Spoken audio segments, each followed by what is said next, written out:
नमस्कार, मैं संजय पिंपले कहानियां पॉडकास्ट पर आपका स्वागत करता हूं। लीजिए सुनते हैं मुंशी प्रेमचंद जी की लिखी कहानी सदगति। दुखी चमार द्वार पर झाड़ू लगा रहा था और उसकी पत्नी झुरिया घर को गोबर से लीप रही थी। दोनों अपने अपने काम से फुर्सत पा चुके थे। तो चमारिन ने कहा, तो जाके पंडित बाबा से कह आओ ना, ऐसा ना हो कहीं चले जाए। दुखी, हां जाता हूं, लेकिन ये तो सोच बैठेंगे किस चीज पर। झुरिया, अब कहीं से खटिया ना मिल जाएगी, ठाकुराने से मांग लाना। तू तो कभी कभी ऐसी बात कह देती है कि देह जल जाती है। ठाकुराने वाले मुझे खटिया देंगे? आग तक तो घर से निकलती नहीं, खटिया देंगे। कैथाने में जाकर एक लोटा पानी मांगू तो न मिले, भला खटिया कौन देगा?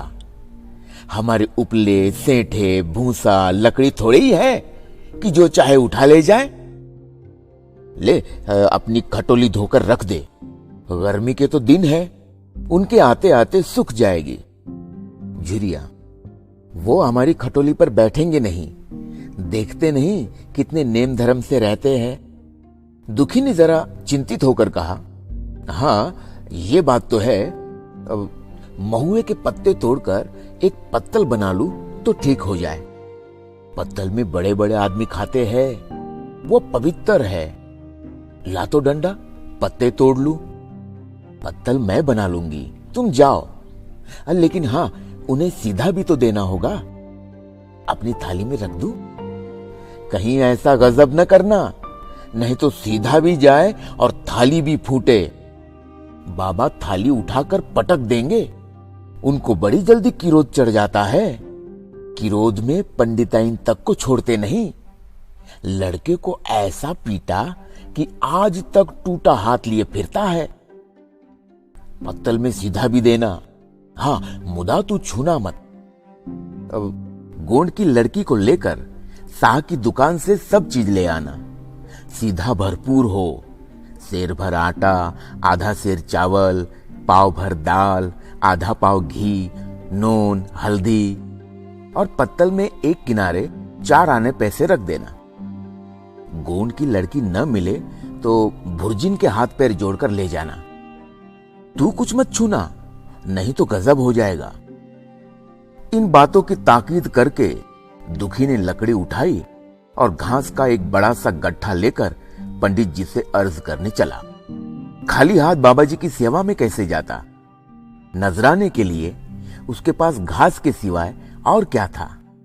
उसे खाली देखकर तो बाबा दूर ही से दुत्कारते। पंडित घासीराम ईश्वर के परम भक्त थे। नींद खुलते ही ईशोपासन में लग जाते। मुंह हाथ धोते 8 बजते, तब असली पूजा शुरू होती, जिसका पहला भाग भंग की तैयारी थी। उसके बाद आधा घंटे तक चंदन रगड़ते, फिर आईने के सामने एक तिनके से माथे पर तिलक लगाते। चंदन की 2 रेखाओं के बीच में लाल रोरी की बिंदी होती थी। फिर छाती पर और बाहों पर चंदन की गोल गोल मुद्रिकाएं बनाते। फिर ठाकुर जी की मूर्ति निकालकर उसे नहलाते, चंदन लगाते, फूल चढ़ाते, आरती करते, घंटी बजाते। 10 बजते बजते वो पूजन से उठते और भंग छानकर बाहर आते। तब तक 2-4 जजमान द्वार पर आ जाते। ईशोपासन का तत्काल फल मिल जाता, वही उनकी खेती थी। आज वो पूजन गृह से निकले तो देखा दुखी चमार घास का एक गट्ठा लिए बैठा है। दुखी उन्हें देखते ही उठ खड़ा हुआ और उन्हें साष्टांग दंडवत करके हाथ बांधकर खड़ा हो गया। ये तेजस्वी मूर्ति देखकर उसका हृदय श्रद्धा से परिपूर्ण हो गया। कितनी दिव्य मूर्ति थी। छोटा सा गोल मटोल आदमी, चिकना सिर, फूले गाल, ब्रह्म तेज से प्रदीप्त आंखें। रोरी और चंदन देवताओं की प्रतिभा प्रदान कर रही थी। दुखी को देखकर श्रीमुख से बोले, आज कैसे चला रे दुखिया? दुखी ने सिर झुकाकर कहा, बिटिया की सगाई कर रहा हूं महाराज, कुछ साइज सगुन विचारना है। कब मर्जी होगी? आज मुझे छुट्टी नहीं। हाँ, सांझ तक आ जाऊंगा। नहीं महाराज, जल्दी मर्जी हो जाए। सब सामान ठीक कर आया हूं। ये घास कहाँ रख दूं? इस गाय के सामने डाल दे और जरा झाड़ू लेकर द्वार तो साफ कर दे। ये बैठक भी कई दिन से लिपी नहीं गई, उसे भी गोबर से लीप दे। तब तक मैं भोजन कर लूं, फिर जरा आराम करके चलूंगा। हाँ, ये लकड़ी भी चीर देना। खलियान में 4 खांची भूसा पड़ा है, उसे भी उठा लाना और भुसौली में रख देना। दुखी फौरन हुक्म की तामील करने लगा। द्वार पर झाड़ू लगाई, बैठक को गोबर से लीपा। तब 12 बज गए। पंडित जी भोजन करने चले गए। दुखी ने सुबह से कुछ नहीं खाया था। उसे भी जोर की भूख लगी, पर वहां खाने को क्या धरा था। घर यहां से मील भर था। वहां खाने चला जाए तो पंडित जी बिगड़ जाए। बेचारे ने भूख दबाई और लकड़ी फाड़ने लगा। लकड़ी की मोटी सी गांठ थी, जिस पर पहले कितने ही भक्तों ने अपना जोर आजमा लिया था। वो उसी दमखम के साथ लोहे से लोहा लेने के लिए तैयार थी। दुखी घास छिलकर बाजार ले जाता था। लकड़ी चीरने का उसे अभ्यास न था। घास उसके खुरपे के सामने सिर झुका देती थी। यहां कस कस कर कुल्हाड़ी का भरपूर हाथ लगाता, पर उस गांठ पर निशान तक न पड़ता था। कुल्हाड़ी उचट जाती। पसीने में तर था, हांफता था, थक कर बैठ जाता था, फिर उठता था। हाथ उठाए न उठते थे, पांव कांप रहे थे, कमर न सीधी होती थी, आंखों तले अंधेरा हो रहा था, सिर में चक्कर आ रहे थे, तितलियां उड़ रही थी, फिर भी अपना काम किए जाता था। अगर एक चिलम तंबाकू पीने को मिल जाती तो शायद कुछ ताकत आती। उसने सोचा, यहां चिलम और तंबाकू कहां मिलेगी? बामनों का पूरा है। बामन लोग हम नीच जातों की तरह तंबाकू थोड़े ही पीते हैं। सहसा उसे याद आया कि गांव में एक गोंड भी रहता है, उसके यहां जरूर चिलम तंबाकू होगी। तुरंत उसके घर दौड़ा। खैर, मेहनत सफल हुई। उसने तंबाकू भी दी और चिलम भी दी, पर आग वहां न थी। दुखी ने कहा, आग की चिंता न करो भाई, मैं जाता हूं। पंडित जी के घर से आग मांग लूंगा। वहां तो अभी रसोई बन रही थी। ये कहता हुआ वह दोनों चीजें लेकर चला आया और पंडित जी के घर में बरोठे के द्वार पर खड़ा होकर बोला, मालिक, मालिक, रची के आग मिल जाए तो चिलम पी ले। पंडित जी भोजन कर रहे थे। पंडिताई ने पूछा, ये कौन आदमी आग मांग रहा है? अरे वही ससुरा दुखिया चमार है। कहा है थोड़ी सी लकड़ी चीर दे। आग तो है, दे दो। पंडिताई ने भवें चढ़ाकर कहा, तुम्हें तो जैसे पोथी पत्रों के फेर में धर्म कर्म किसी बात की सुधि नहीं रही। चमार हो, धोबी हो, पासी हो, मुंह उठाए घर में चला आए। हिंदू का घर न हुआ कोई सराय हुई। कह दो दाढ़ीदार से चला जाए, नहीं तो इस लुआठे से मुंह झुलस दूंगी। आग मांगने चले हैं। पंडित जी ने उन्हें समझा कर कहा, भीतर आ गया तो क्या हुआ? तुम्हारी कोई चीज तो नहीं छुई। धरती पवित्र है, जरा सी आग दे क्यों नहीं देती? काम तो हमारा ही कर रहा है। कोई लोनिया यही लकड़ी फाड़ता तो कम से कम 4 आने लेता। पंडिताई ने गरज कर कहा, वो घर में आया क्यों? पंडित ने हार कर कहा, ससुरे का अभाग था और क्या। अच्छा, इस बखत तो आग दिए देती हूं, लेकिन फिर जो इस तरह घर में आएगा तो उसका मुंह ही जला दूंगी। दुखी के कानों में इन बातों की भनक पड़ रही थी। पछता रहा था, नाहक आया। सच तो कहती है, पंडित के घर में चमार कैसे चला आए? बड़े पवित्र होते हैं ये लोग, तभी तो संसार पूजता है, तभी तो इतना मान है। भर चमार थोड़े ही है। इसी गांव में बूढ़ा हो गया, मगर मुझ में इतनी अकल भी ना आई। इसलिए जब पंडिताइन आग लेकर निकली तो वह मानो स्वर्ग का वरदान पा गया। दोनों हाथ जोड़कर जमीन पर माथा टेकता हुआ बोला, पड़ाइन माता, मुझसे बड़ी भूल हुई कि घर में चला आया। चमार की अकल ही तो ठहरी, इतने मूर्ख न होते तो लात क्यों खाते। पंडिताइन चिमटे से पकड़कर आग लाई थी। 5 हाथ की दूरी से घूंघट की आड़ से दुखी की तरफ आग फेंकी। आग की बड़ी सी चिंगारी दुखी के सिर पर पड़ गई। जल्दी से पीछे हटकर सिर को झोंटे देने लगा। उसने मन में कहा, ये एक पवित्र ब्राह्मण के घर को अपवित्र करने का फल है। भगवान ने कितनी जल्दी फल दे दिया। इसी से तो संसार पंडितों से डरता है और सबके रुपए मारे जाते हैं। ब्राह्मण के रुपए भला कोई मार तो ले, घर भर का सत्यानाश हो जाए, पाव गल गल कर गिरने लगे। बाहर आकर उसने चिलम पी और फिर कुल्हाड़ी लेकर जुट गया। खटखट की आवाजें आने लगी। उस पर आग पड़ गई तो पंडिताइन को उस पर कुछ दया आ गई। पंडित जी भोजन करके उठे तो बोली, इस चमरवा को भी कुछ खाने को दे दो, बेचारा कब से काम कर रहा है, भूखा होगा। पंडित जी ने इस प्रस्ताव को व्यावहारिक क्षेत्र से दूर समझकर पूछा, रोटियां हैं? 2-4 बची जाएंगे। 2-4 रोटियों में क्या होगा, चमार है, कम से कम सेर भर चढ़ा जाएगा। पंडिताइन कानों पर हाथ रखकर बोली, अरे बाप रे, सेर भर? तो फिर रहने दो।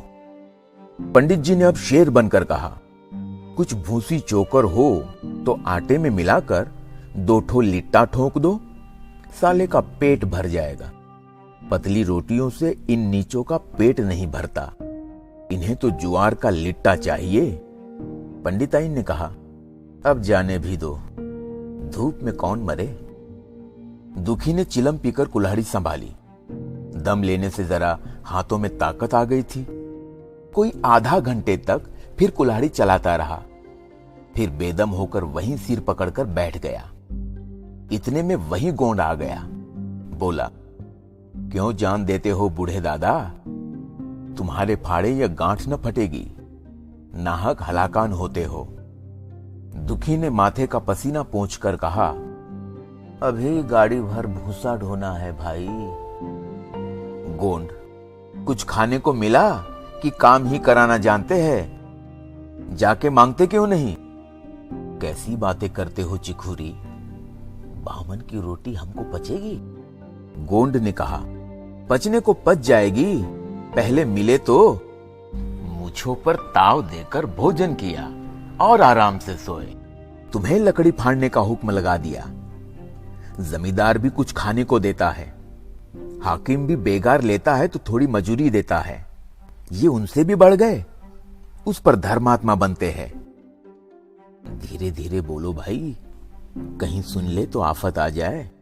ये कहकर दुखी फिर संभल पड़ा और कुल्हाड़ी की चोट मारने लगा। चिखुरी को उस पर दया आई, आकर कुल्हाड़ी उसके हाथ से छीन ली और कोई आधा घंटे खूब कस कस कर कुल्हाड़ी चलाई, पर गांठ में एक दरार भी न पड़ी। तब उसने कुल्हाड़ी फेंक दी और ये कहकर चला गया, तुम्हारे फाड़े ये न फटेगी, जान भले निकल जाए।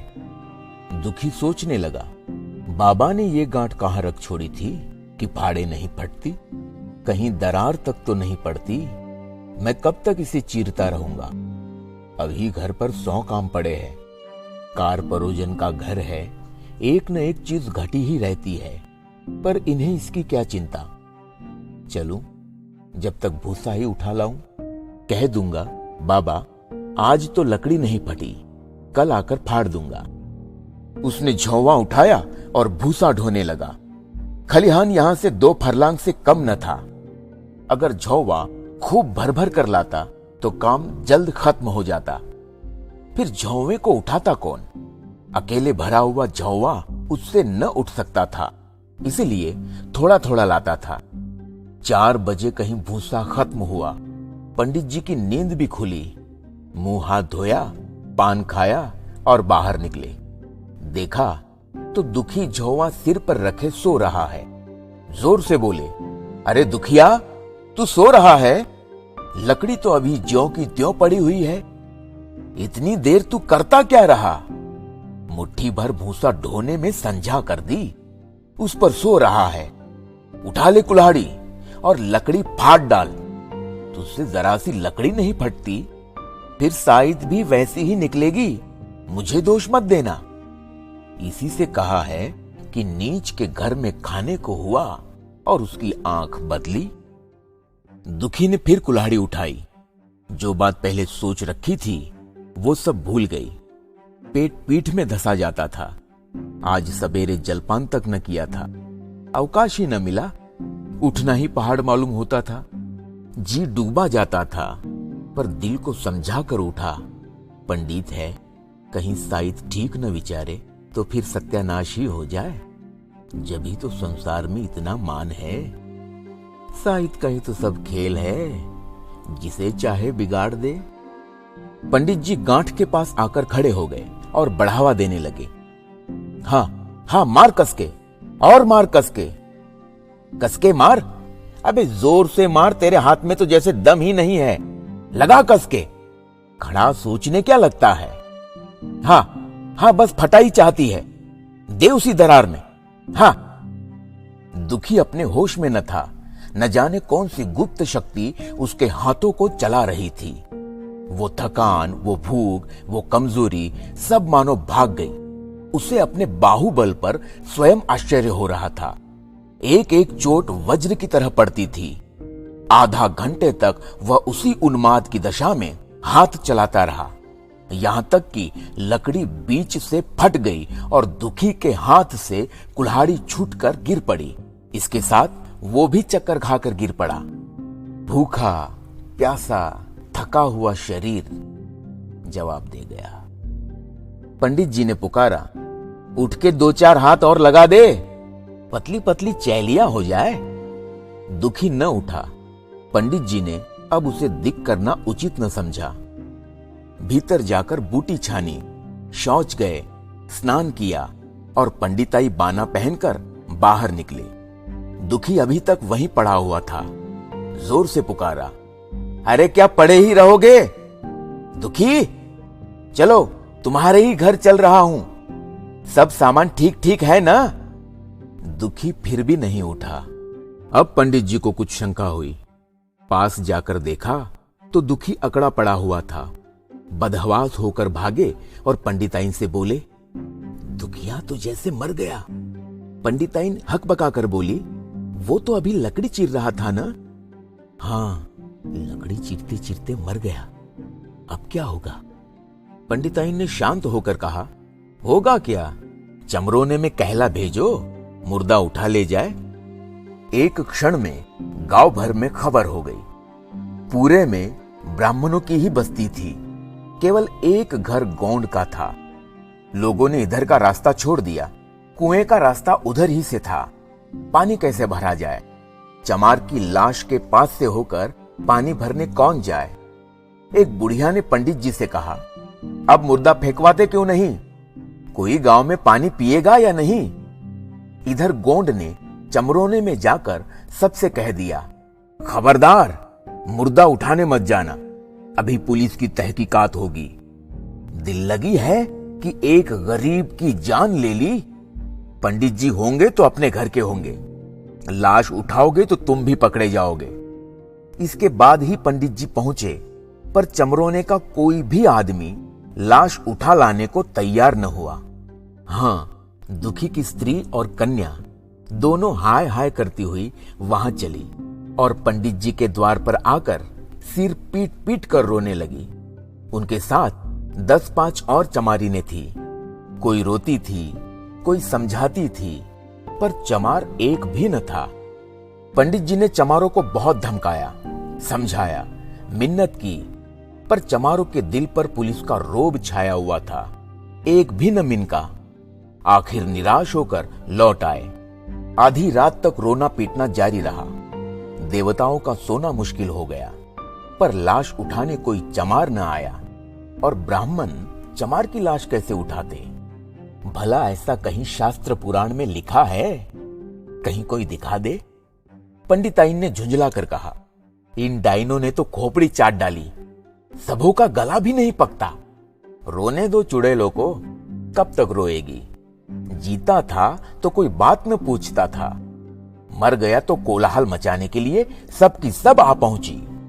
पंडिताइन, चमार का रोना मनहूस है। पंडित, हाँ बहुत मनहूस। पंडिताइन, अभी से दुर्गंध उठने लगी। पंडित, चमार था ससुरा की नहीं, साध असाध किसी का विचार है इन सबों को। पंडिताइन, इन सबों को घिन भी नहीं लगती।